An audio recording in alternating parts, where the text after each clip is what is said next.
Oh, hi there. It's Dr. Qwunty. In fact, I think I'm not going to do an American voice. What about Australia? Here we go. Australia's pretty good for sheep, isn't it? New Zealand's more famous for sheep, but I don't think I could do a New Zealand accent. Well, I got this really comfortable chair. I found it in the charity shop for about how much was it now? About $3.95 or $4. Really, really good deal. I made one, but it looks really crap, so this is actually better. Now it starts to sound like this. Maybe it could be from Birmingham. Oh, I gotta get me. I could be from Birmingham. What about that then? Birmingham, England. You know, like where Ozzy Osbourne comes from. I can do a really good Birmingham accent. I remember one time actually, right? Oh God, what was it? I was going to college, right? I was studying drama, and what was it now? I was doing a Birmingham accent. We used to go to this nightclub in Leeds. It was called the Phono or the Phonographique. It was really strange. It was full of weirdos. And that's why I found normal people scary. Because like, right, how's about this? There was a nightclub. It was in a mall, shopping mall, right? The Phono was downstairs, and there was a nightclub upstairs. There's normal people going there. And it was really weird because all the ladies, they were all kind of like, well, what do they call it now?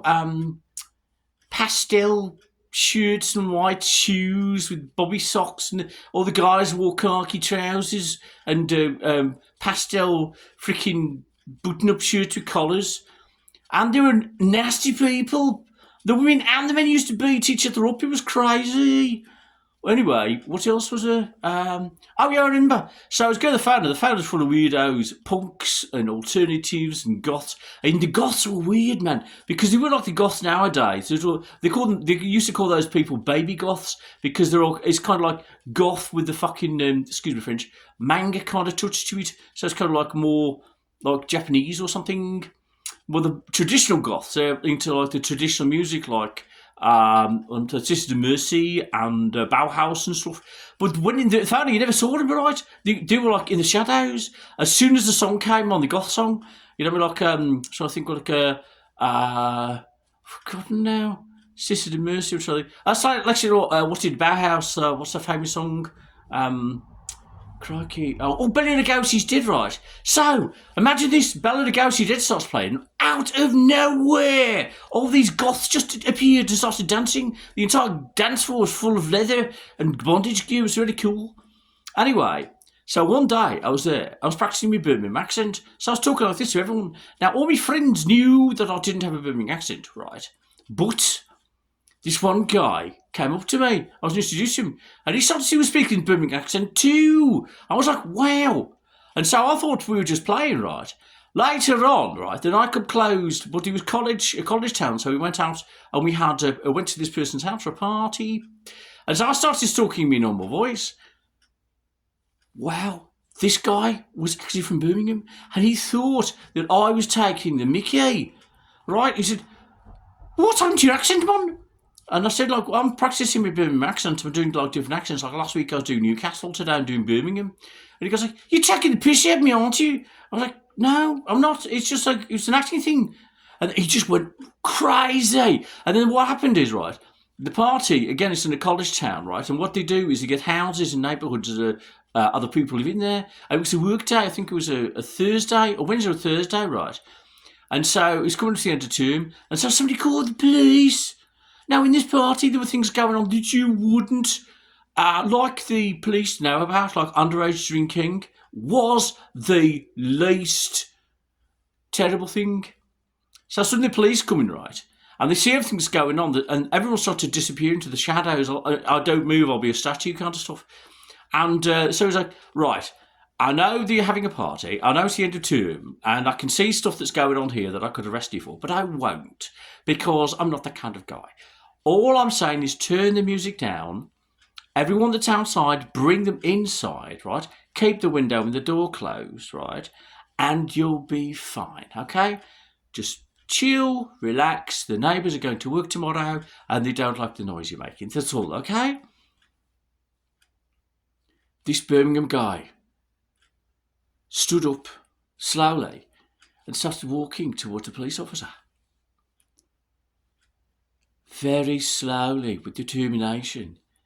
You could see he was seething. And he goes up to the police officer and he goes, Oh, I see. You tried to stop us having a party, aren't you? You freaking arsehole.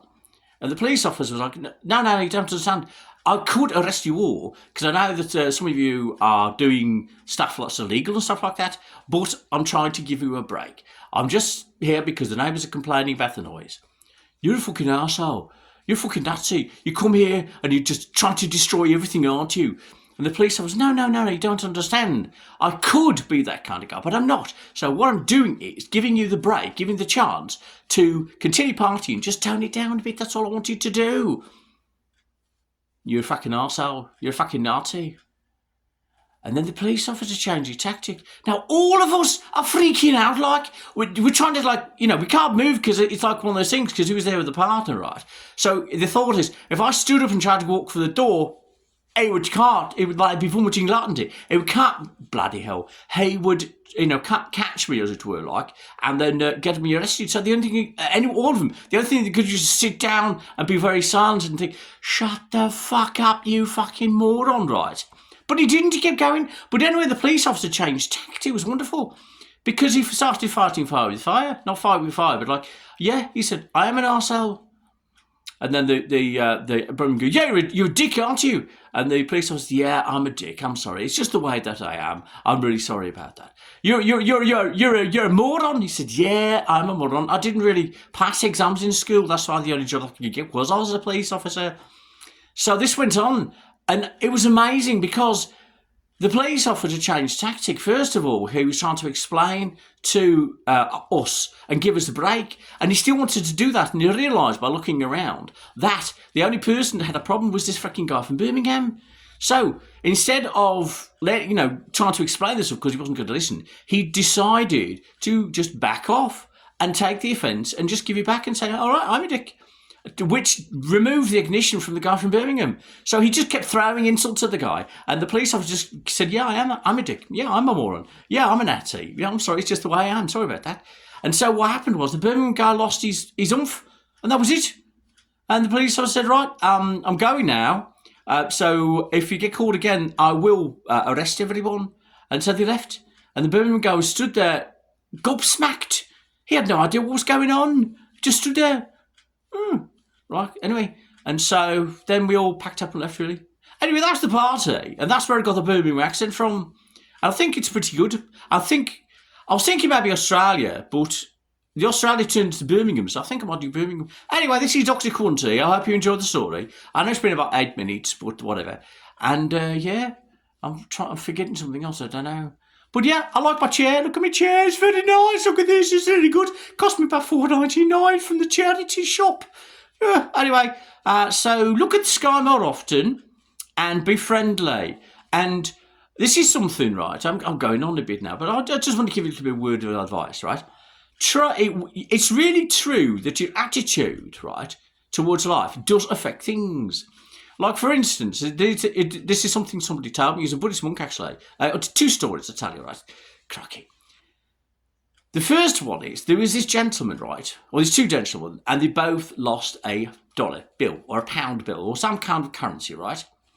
And they're walking down the street. Now, they're on the opposite sides of the street. They don't know each other, but so the one guy's like, oh, God, I lost a pound. Oh, God, I lost a pound. Oh, God, I lost a pound. Oh, God, I lost a pound. And he was so obsessed with that he stepped over a $20 bill. Now, across the street was this other guy who'd also lost a pound. And he's walking down the street. Oh, I lost a pound. I really need that, but well, whatever. Life does that kind of thing, doesn't it? I mean, somebody else will find the pound and they'll end up doing something good with it, hopefully, right? And strally. Oh, look, a £20 bill. And so there we go.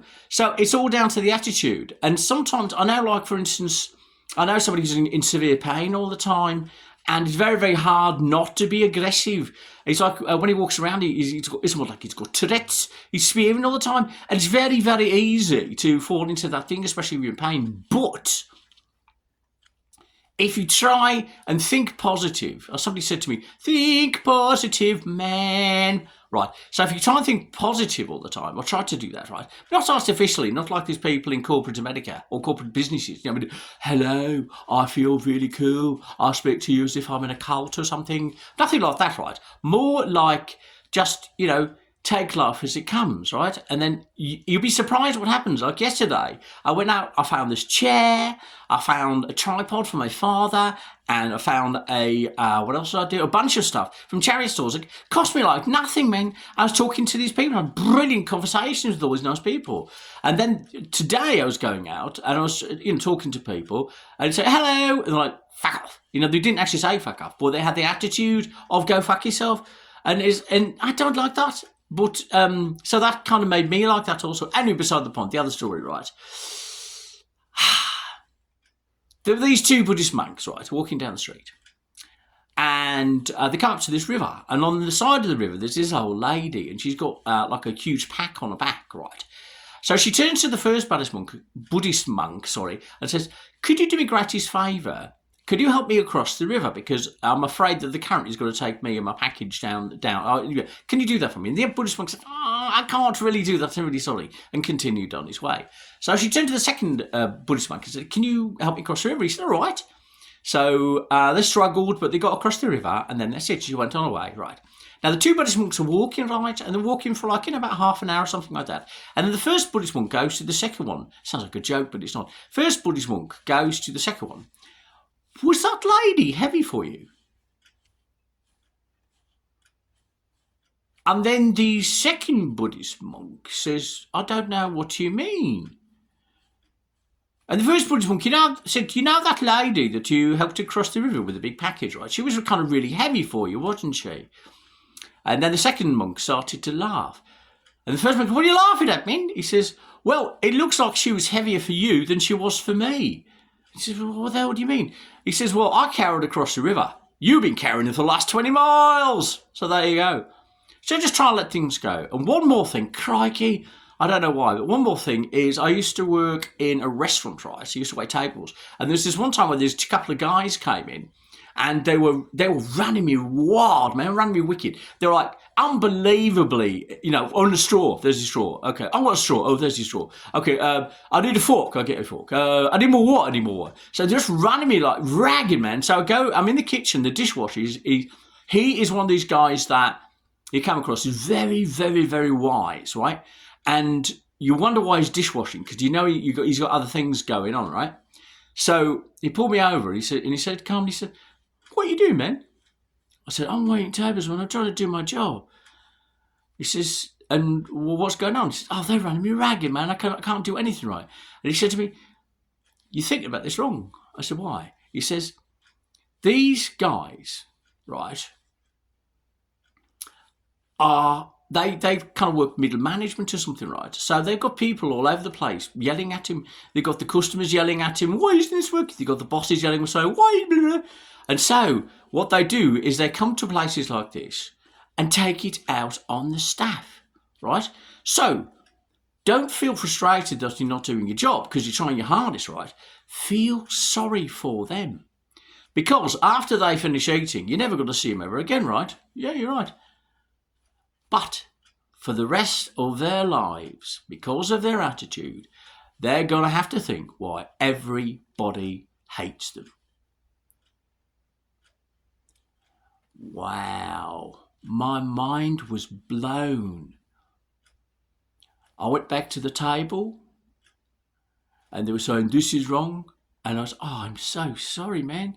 And so I got it. Oh, my drink blow. I got him a new drink. He's like, I'm sorry, man. And I felt so sorry for him. I felt like a weight was lifted off me. And that's the thing. It's especially in the customer service industry, people are pissed off. Now, sometimes it's because they're in pain themselves, and that's what they're like. They're in that demon mode. They can't get off their off them something. So it's not really personal, right? But sometimes they've just got that attitude because they're nasty people. And if they're nasty to you, right, doesn't mean they're getting at you. It's just how they are. So I hope it helps to, instead of getting obsessed like that, feel sorry for the guys. Anyway, that's 14 bloody minutes now. I'm really, really sorry about the time. You have a great one. Look at the sky more often, and may peace be your friend. Oh, by the way, it's a full moon tonight. Enjoy. Bye-bye. Okay, what to do now? And push stop.